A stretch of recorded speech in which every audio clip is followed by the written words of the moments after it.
Saudara kasih shalom, selamat pagi, selamat berjumpa kembali. Saudaraku, hari ini kita masih menghadapi pandemi dan harus banyak berdoa dan hidup dengan hati-hati sesuai dengan protokol kesehatan. Tapi seperti biasa, di saat pandemi kita ingin merenungkan sabda Tuhan sejenak. Pagi ini, sabda Tuhan saya beri judul, tiap kita berharga, lebih berharga daripada kekayaan. Teksnya diambil dari Yakobus 1 ayat 9 sampai 11. Demikian firman Tuhan. Baiklah saudara yang berada dalam keadaan yang rendah, bermegah karena kedudukannya yang tinggi. Dan orang kaya karena kedudukannya yang rendah, sebab ia akan lenyap seperti bunga rumput. Karena matahari terbit dengan panasnya yang terik dan melayukan rumput itu, sehingga gugurlah bunganya dan hilanglah semaraknya. Demikian jugalah halnya dengan orang kaya. Di tengah-tengah segala usahanya, ia akan lenyap. Saudara kasih, teks ini kelihatan agak sulit dipahami, tapi sebenarnya tidak. Karena teks ini menjelaskan tentang manusia di satu sisi dan kekayaan di sisi yang lain. Yang ingin dikatakan di situ adalah bahwa setiap kita adalah berharga. Sekalipun kita adalah orang miskin, jangan pernah rendah diri. Sebab kita berharga di mata Tuhan. Kita adalah milik Tuhan. Saudara, gereja mula-mula tidak pernah mengenal perbedaan status sosial. Tidak pernah mengenal perbedaan asal-usul atau warna kulit. Gereja mula-mula pada zaman itu masih ada perbudakan dan sebagainya. Bisa jadi di masa itu, bahkan seorang budak, dia mendapat kehormatan untuk menyampaikan firman Tuhan, melayani sakramen, dan tuannya ada duduk di situ, dilayani. Sehingga yang terjadi adalah bahwa hubungan itu indah, karena manusia walaupun miskin, bahkan budak pun, dia berharga karena dia milik Tuhan. Saudaraku, dan alasannya adalah bahwa hidup itu tidak tergantung kepada kekayaan, tidak tergantung pada kedudukan, tapi tergantung kepada kemurahan Tuhan. Dalam teks ini dijelaskan bahwa orang-orang kaya janganlah bersandar pada kekayaan. Dunia kita telah memberi bukti bahwa kekayaan bukanlah segala-galanya. Memang kekayaan memberi banyak manfaat, tapi kekayaan bukanlah segala-galanya. Orang kaya, orang miskin dalam hidupnya di dunia itu digambarkan seperti rumput yang tumbuh di Palestina, yang tumbuh di pagi hari, hijau dan bertumbuh. Tapi kemudian siangnya kena angin panas, matahari yang terik dan angin panas yang disebut kauson. Itu angin dari arah tenggara yang melewati padang gurun menjadi panas, sehingga tumbuhan rumput itu menjadi layu kering. Dan di sore hari warna hijaunya telah hilang, seolah-olah tidak pernah ada rumput tumbuh di situ.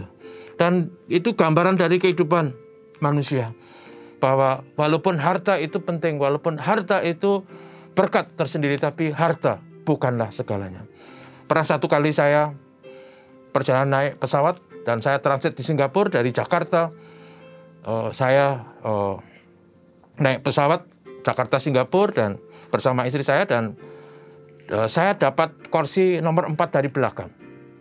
Biasa kelas ekonomi. Dan saya selalu nyaman, karena walaupun kelas ekonomi, sama saja kalau naik pesawat yang di kelas bisnis dan di ekonomi juga nanti sampainya sama. Kalau ada kesulitan di jalan, misalnya ada turbulensi, pesawat bergoncang-goncang membuat orang gemetar dan ketakutan, yang di bisnis juga ketakutan, yang di ekonomi juga ketakutan. Jadi sama-sama ketakutan. Tapi pada waktu saya naik pesawat itu, saudara, di belakang saya itu dipasang korden. Dan ada 3 baris kursi yang dipasang korden. Lalu pada waktu saya sebelum duduk itu, saya melirik apa yang terjadi kok dipasang korden. Rupanya di belakang saya itu di-booking oleh orang kaya. Dan itu sangat banyak, karena kursi itu 1 baris 6. Berarti ada 18 kursi di-booking oleh orang kaya. Lalu dipasang tempat tidur. Lalu ada beberapa anggota keluarga di situ yang duduk di sebelah, ada yang duduk di sebelah samping kanan, ada yang duduk di dekat dengan tempat tidur yang dipasang dan ada seorang bapak kira-kira umur 50 tahun. Ini tentu saja orang kaya. Bagaimana bisa beli tiket 18 tempat duduk. Lalu dibawa ke Singapura. Pada waktu dalam perjalanan itu saya mendengar dengan jelas bapak itu mengerang-erang kesakitan. Sampai saya walaupun tidak diminta, saya ikut mendoakan bapak itu. Dan saya dengar istri dan mungkin ibunya yang selalu bersabar ya nak, sabar ya papa, sebentar lagi sampai Singapura, nanti diobati, papa sembuh dan kita pulang ke Jakarta. Tapi saudaraku, kisah itu mengingatkan kita kebenaran firman Tuhan. Bahwa hidup itu berharga, lebih berharga daripada harta. Dan hidup itu adalah pemberian Tuhan, lebih berharga kehidupan daripada harta. Karena itu benar apa yang dikatakan teks tadi. Semua kita tidak boleh mengandalkan harta kekayaan. Dalam sudut pandang iman, walaupun harta itu banyak manfaatnya, tapi kalau terjadi sakit, penyakit, situasi, bahkan kematian, harta tidak bisa berbicara. Karena itu jangan pernah kita membanggakan harta. Jangan pernah orang kaya menjadi sombong dan arogan. Kita layak bersyukur karena kita punya kehidupan, pemberian Tuhan, dan kita milik Tuhan. Karena itu saudaraku, mari kita ingat bahwa hidup ini berharga. Jadikan hidup ini sesuatu yang berarti bagi sesama. Tuhan memberkati kita. Mari kita berdoa. Padamu kami bersyukur untuk hari baru. Terima kasih untuk hidup kami. Terima kasih karena kami milik Tuhan. Nolong kami supaya kami punya sudut pandang yang benar. Bukan menjadikan harta sebagai Tuhan.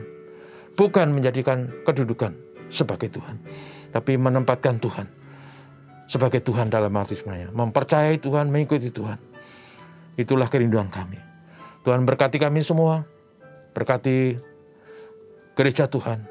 Berkati orang-orang dalam kesulitan karena COVID-19. Berkati mereka yang sakit. Tuhan memberi kesembuhan. Terima kasih kepadamu Bapa. Dan ini doa kami dalam nama Yesus. Amin. Terima kasih Tuhan memberkati.